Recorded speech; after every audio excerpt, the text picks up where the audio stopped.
Hello, everyone. My name is Patricia Meredith, and I am the author of the Spokane Clock Tower Mysteries.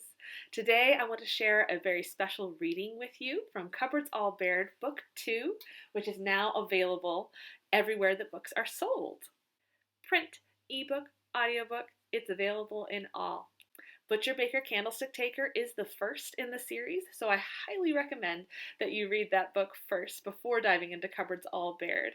However, I hope that no matter when you pick up the book, you will find it engaging and wonderful.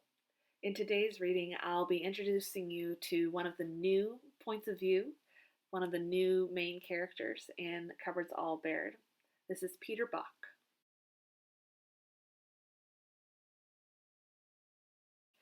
Peter had gone to the police station after moving his things into the Carews' home, only to learn he'd just missed the brothers as they headed out for a new case.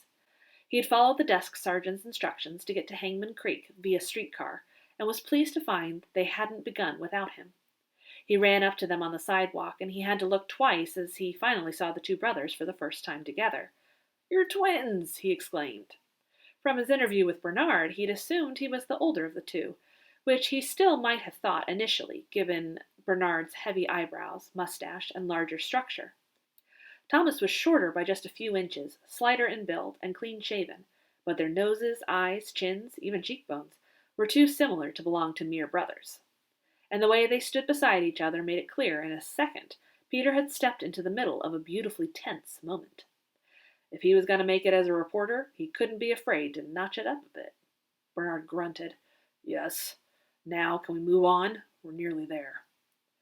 Peter smiled and walked up to Thomas first, offering his hand. "Peter Bach, Detective Carew." He let the slip fall lightly, as though he hadn't noticed Thomas's uniform and Bernard's plainclothes and derby.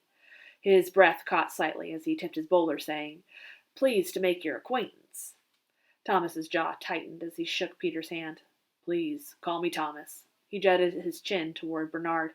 "He's the detective. I'm just a patrolman." He tipped his helmet. "I understand you're to be our new boarder, Mr. Bach." "Yes, I hope you don't mind." "It's not up to me, Mr. Bach." He shook his head. "Nothing is these days." The brothers started walking in tandem, Peter following. "Where are we headed?" "Hangman Creek," said Bernard, pointing up ahead to where the street ended in a row of newly planted trees. Beyond the trees was just air and a breathtaking view of rolling hills beyond a 100-foot drop down the side of a deep ravine to a small creek. Peter stepped carefully to the edge and looked down. "That'd be quite a fall," he said, his breath catching without his meaning to.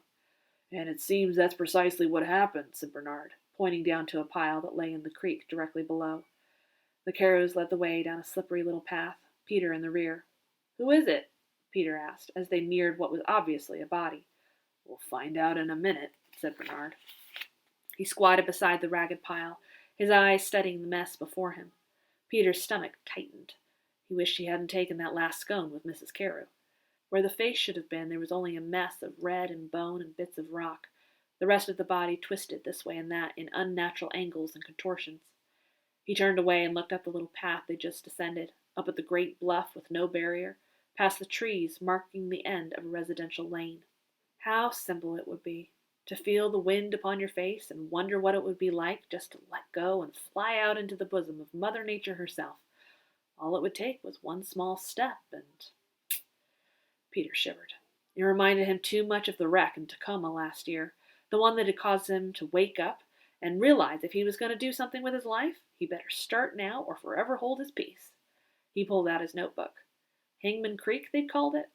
Surprisingly apt today. Thank you for joining me for this reading of Cupboards All Bared. I hope that you will go pick up a copy for yourself in either print, ebook, or audiobook of Book 2, Cupboards All Bared. But don't forget, you will also need a copy of Butcher Baker Candlestick Taker, Book 1 in the Spokane Clock Tower Mysteries. I hope you enjoyed this. I hope you'll go pick up a copy. Thank you for listening.